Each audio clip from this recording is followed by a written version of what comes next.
இயேசு கிறிஸ்துவின் நாமத்தில் உங்களுக்கு என் அன்பின் வாழ்த்துக்கள். எப்படி இருக்கீங்க? நல்லா இருக்கீங்களா? இன்றைக்கு இன்னொரு இடத்தை உங்களுக்கு காண்பிக்கிறோம். இயேசு இருக்கிறார் ஊழியத்தில் பல இடங்களை பார்த்து கொண்டு வர்றீங்கல்ல. இந்த இடம் ஒரு தோட்டம். ஆண்டவர் சில வருஷத்துக்கு முன்னால நமக்கு ஒரு அழகான ஒரு பெரிய தோட்டத்தை கொடுத்தார். இது எதுக்கு ஆண்டவரே என்பதாக நான் கேள்வி எழுப்பின போது ஆண்டவர் சொன்னார், இதை ஜெப தோட்டமாக நீ உருவாக்கணும்.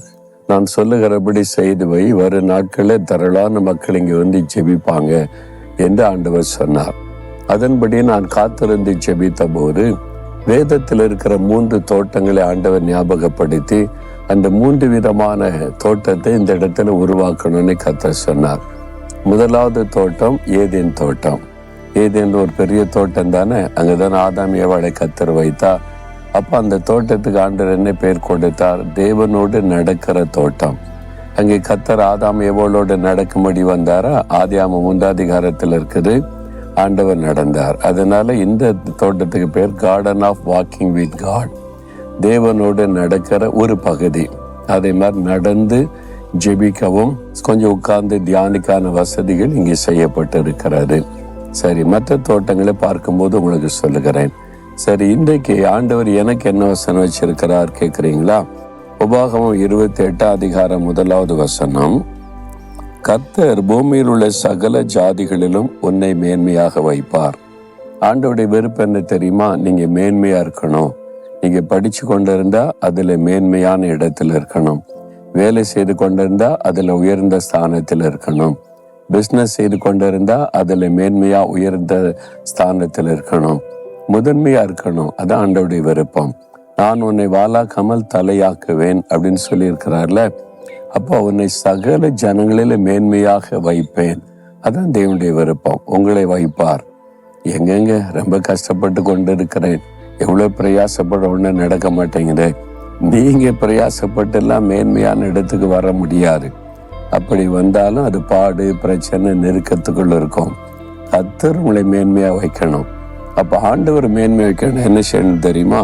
அந்த வசனத்தின் முன்பகுதியில் சொல்லி இருக்கிறாரு, தேவனாகிய கர்த்தருடைய கட்டளைகளின்படியெல்லாம் செய்ய நீ கவனமாய் இருக்கும்படிக்கு அவர் சத்தத்துக்கு உண்மையாய் செவி கொடுப்பாயானால் உன் தேவனாகிய கர்த்தர் உன்னை பூமியில் உள்ள சகல ஜாதிகளில மேன்மையாக வைப்பார். ஆண்டவர் சொல்றது இதுதான். நான் கடினமாக உழைக்கிறேன், பிரயாசப்படுகிறேன், நிறைய படிக்கிறேன், இல்லை எஃபர்ட் போடுகிறேன், எல்லாம் பண்ணாலும் இப்படி தானே ஆகுது அப்படின்னு நினைக்கலாம். ஆண்டவர் சொல்றாரு, இதெல்லாம் தேவைதான். நமக்கு சோம்பேறிகளுக்கு உதவி செய்ய முடியாது. நல்லா படிச்சாதான் வெற்றி பெற முடியும். நல்லா உழைச்சாதான் நீங்க ஆசீர்வாதத்தை காண முடியும். அதெல்லாம் கட்டாயம் தேவை. எல்லாவற்றுக்கும் மேன்மையானது தேவனுடைய சத்தத்தை கவனமாய் கேட்டு அவருடைய வார்த்தைக்கு செவி கொடுத்து அவர் என்ன சொல்லுகிறாரோ அதன்படி செய்வதில் உண்மையாயிருப்பது. அதான் சொல்றார். இதை செய்தா உங்களை மேன்மைப்படுத்துவார். பிரியமானவர்களே, இது நான் கற்றுக்கொண்ட ஒரு காரியம். இந்த ஊழியம் ஒரு சின்ன கிராமத்துல இவ்வளோடு ஆரம்பிச்சது. இன்னைக்கு உலகம் முழுவதும் பல தேசங்களுக்கு சுவிசேஷத்தை அறிவிக்கும்படி கர்த்தர் மேன்மைப்படுத்தி இருக்கிறார். என்ன காரணம் தெரியுமா? திறமெல்லாம் ஒண்ணும் கிடையாதுங்க.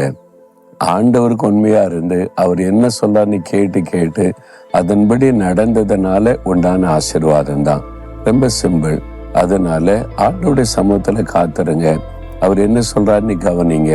அவர் சொல்ற கட்டளைகளின்படி நடக்கிறதுல உண்மையா இருங்க. கர்த்தர் உங்களை மேன்மையா வைப்பார். அவ்வளவுதான்.